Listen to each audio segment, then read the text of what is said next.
For some years, heavy taxes, rising prices, and the rapacity of landowners, old and new, had generated widespread popular discontent, particularly among the peasantry.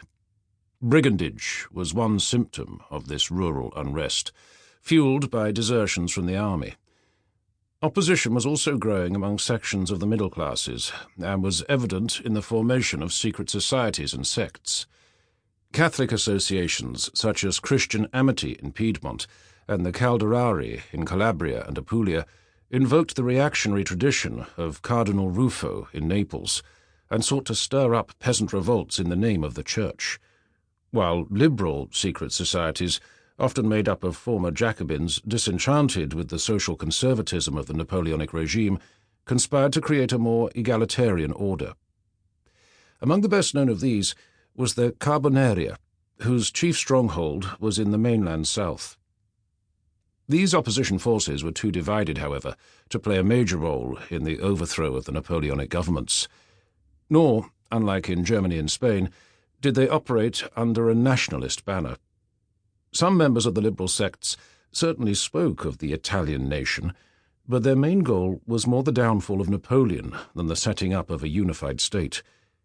The only really serious calls for a national revolt came from the British and Austrians, for reasons of self-interest, and from the King of Naples, Joachim Murat.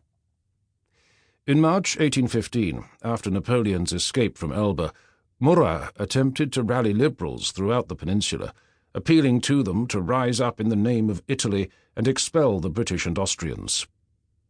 Was it in vain that nature formed the Alps as your defence, and gave you the even greater barrier afforded by differences of language, customs, and character?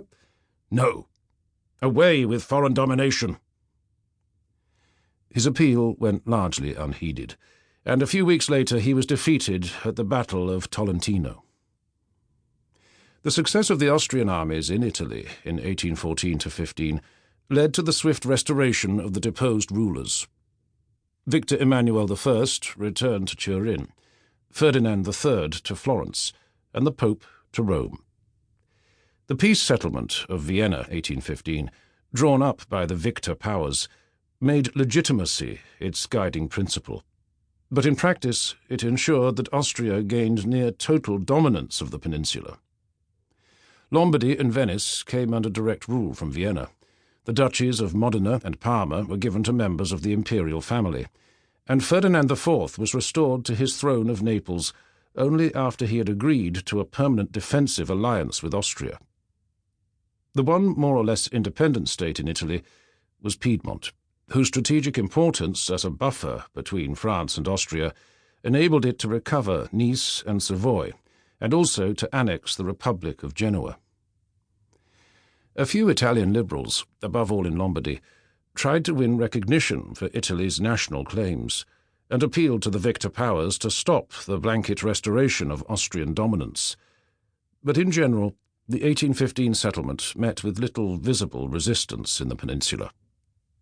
One reason for this was that many of the socio-economic and administrative changes that had occurred during the Napoleonic period were accepted by the restored governments. New landowners had their property rights confirmed.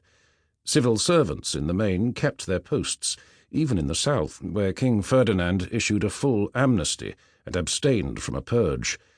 And a good deal of the Napoleonic bureaucratic and even judicial machinery was preserved.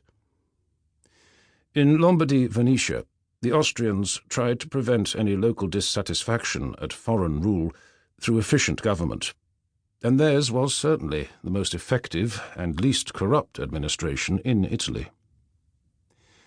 Paradoxically, the most reactionary Restoration government in Italy was also the most independent.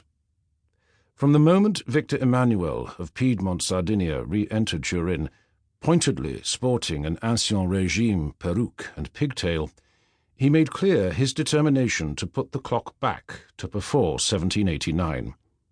He sacked French appointees, reinstated Roman law, and restored aristocratic privileges. There was even talk of pulling down the newly built Jacobin Bridge over the Po. The Jesuits returned and were given charge of education and censorship, and the Jews were once again put into ghettos.